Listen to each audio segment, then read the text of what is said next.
Hi, I'm Kat Bodden. I'm a naturopathic doctor in Portland, Oregon, and the owner of Sea Change Medicine. And today we are going to talk all about niacin, what it's good for, how to take it, how to reduce side effects, and what labs you need to monitor if you are taking niacin supplementation. So what is niacin anyway? Niacin is a vitamin that acts as an antioxidant, and it's involved in so many processes in the body. In our brain and nervous system, it supports mood, energy, and memory. It helps maintain skin integrity for our skin and mucous membranes, like the lining of our GI tract. It's involved in making healthy levels of hormones, like our sex and our stress hormones in the adrenal gland. It's also a cofactor for many different enzymes.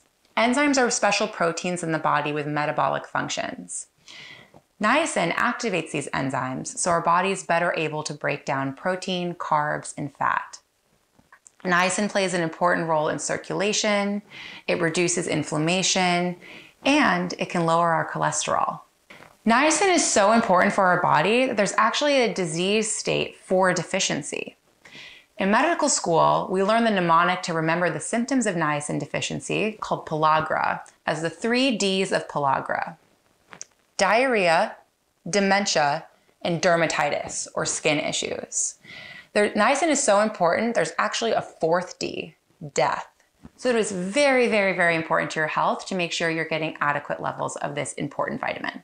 Why we need to supplement? So I am a firm believer in food as medicine. In an ideal world, we would get every vitamin, nutrient, and mineral we need from our healthy diets. However, because of industrialization, poor farming practices, and soil mineral depletion, our food isn't as nutrient dense as it once was. Dietary sources of niacin include fish, meat, protein, and nuts. Dairy consumption can also boost niacin levels because dairy contains tryptophan. Tryptophan is actually a precursor to niacin. However, even if you eat a lot of those foods that I just mentioned, if you want to get the cholesterol lowering benefits of niacin, it is imperative to supplement.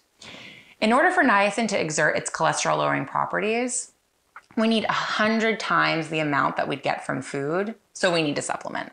There are 3 main types of niacin supplements on the market today, and it's really good to be aware of the differences between them. The first is nicotinic acid. Nicotinic acid is the type of niacin that's responsible for the cholesterol lowering properties. Not only does it just lower cholesterol, it has many other benefits for our cardiovascular system. It can reduce inflammation in our blood vessels, it can reduce LDL oxidation, it can improve atherosclerosis, that's a hard word to say, that's the development of plaques in our arteries. It can also support stroke recovery. And all the research behind this shows that it does this mostly through its anti-inflammatory and antioxidant effects. And a really great form of nicotinic acid is Enduracin from Endurance Products for cholesterol benefits and heart health. The second form of niacin that I want to talk about today is niacinamide. So while niacinamide doesn't have any of the cholesterol lowering benefits, it does all of the other great things that niacin does that I mentioned previously. It's great for our brain, it's good for our hormones. It's also a precursor to something called NAD+, which is a really fantastic anti-inflammatory and anti-aging molecule.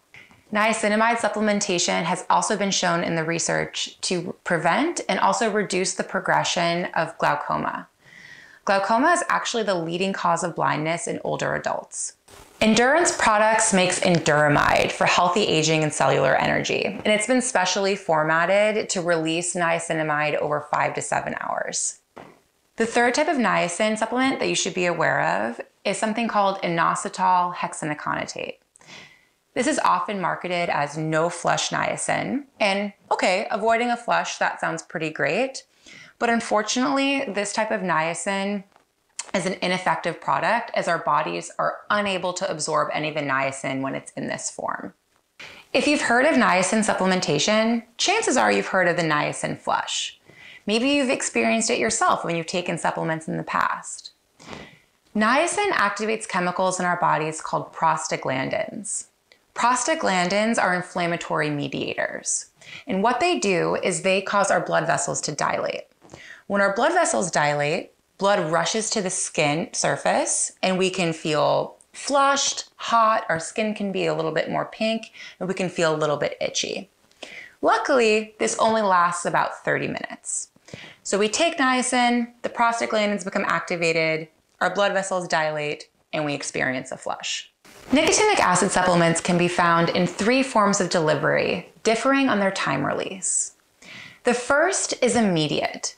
Immediate release nicotinic acid occurs within an hour, and this form has the greatest amount of side effects. People usually experience flushing and can have some GI upset as well. The second form is called sustained release. In sustained release nicotinic acid, the nicotinic acid is released continuously over about 12 hours.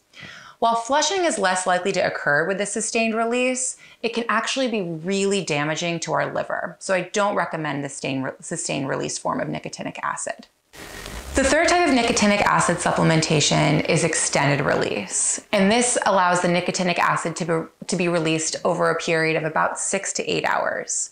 In this extended released form, it's less likely to experience side effects like flushing and GI upset, but also it's not harmful to the liver. And an example of a product with this extended release form is Niacin from Endurance Products. Okay, let's talk about how to avoid side effects. Research has shown that starting taking nicotinic acid supplementation in small doses in divided doses through the day greatly reduces the incidence of side effects.